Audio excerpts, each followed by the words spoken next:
It gives me immense pleasure to be here at the inaugural of EXCON, the exhibition for construction equipment industry. Indian infrastructure sector is the backbone to sustain the economic growth of the country. In order to strengthen the sector, the investment is increasingly gradually over the past years. The investment in infrastructure is 7.9% of GDP in 2011, and it is expected to grow to 10.7% in the 2017.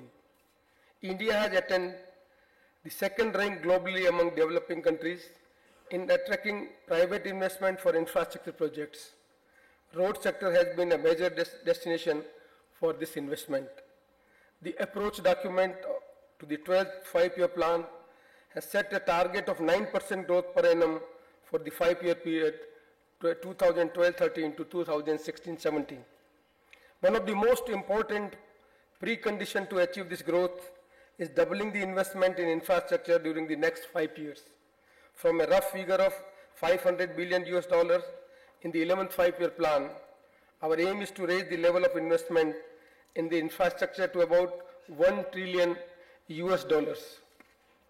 Under 12th plan, the opportunity size of highways sector is likely to be increased to $185 billion. The ambitious National Highway Building Program, the government initiative envisages investment of about $17 billion in next 5 years, with a major share by way of public-private partnership. That is, build, operate, transfer toll on design, build, finance, operate, and transfer concept. We propose to take the balance program on build, operate, transfer, annuity mode and engineering, procurement, construction mode. The program envisages 6 laning of 6,500 kilometers, 4 laning of 24,700 kilometers, and upgrading of 20,000 kilometers of national highways, besides development of 1,000 kilometers of expressways. Under this program, a length of about 16,000 kilometers has already been completed, and about 15,000 kilometers under construction. Over the next 3 years, it is proposed to take up new section of about 25,000 kilometers through a combination of public-private partnership and engineering, procurement, and constructions. The government provides many benefits to attract the private players. It includes grant of 40% viability gap funding, allowing 100% foreign direct investment, tax concession, and duty-free imports on road construction equipments. The government intends to take up mega projects of about 400-500 kilometers, estimated to the cost of about $1 billion each, and would welcome international investors, contractors, and concessionaires to participate in this program. Recently, we awarded a project of 550 kilometers Kishangarh-Udaipur-Ahmedabad highway and another one of 332 kilometers in Madhya Pradesh.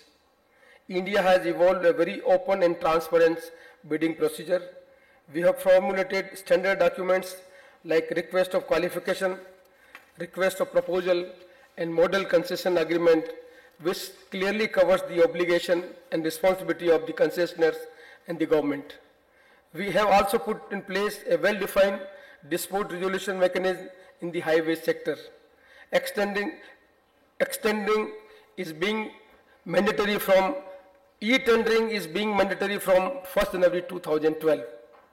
The constant here is the funding. There is a limited availability of public resources for investment in physical infrastructure.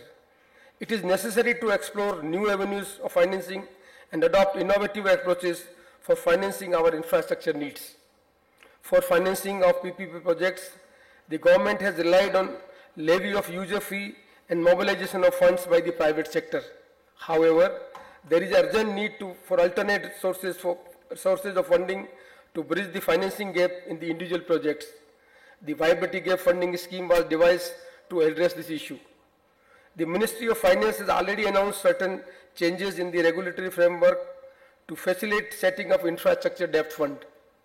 I hope this would help garnering resources from all quarters, especially overseas funds. NHA is also going for a large public issue shortly. Indian infrastructure today represent an investment opportunity which the global financial community cannot afford to miss. The positive sentiments are reflected in premium bid offers for more than 20 road projects of NHAI this year, roughly 20,000 crore. As more and more infrastructure projects are being planned, there is a pressure to mechanize to meet this time schedule. I believe that mechanization is imperative to achieve speedy implementation and consistency in quality. The construction equipment industry is set to play a vital role in this national growth. I am pleased that the CIA is organizing XCON to encourage this industry. With these words, I wish the exhibition will pave way for greater dialogue and investment in the infrastructure sector. Thank you.